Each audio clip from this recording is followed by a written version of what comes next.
ప్రార్థించి దేవా నాకు అవసరం ఉంది తీర్చవా, లేకుంటే నాకు జ్వరం ఉంది, లేకుంటే నా ఇబ్బందులు ఇవి తీర్చవా, ఇవి తీర్చడానికి కాదని నేను నన్ను ఏర్పరచుకుడు ప్రభు.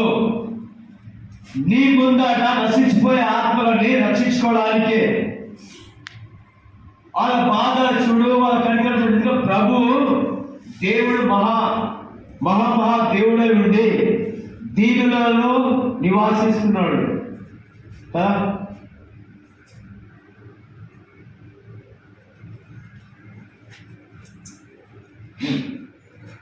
ఇది మొదటి దినవృత్తాంతం 16వ అధ్యాయంలో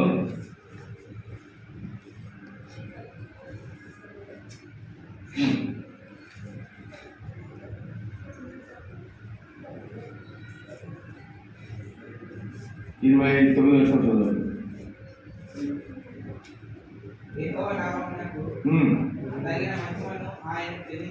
యెహోవా నామముకు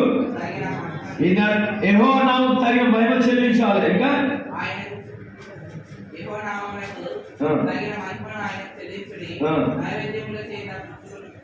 నైవేద్యం చేత పుచ్చుకొని ఆయన సన్నిధిని చేరి పరిశుద్ధ అలంకరణకు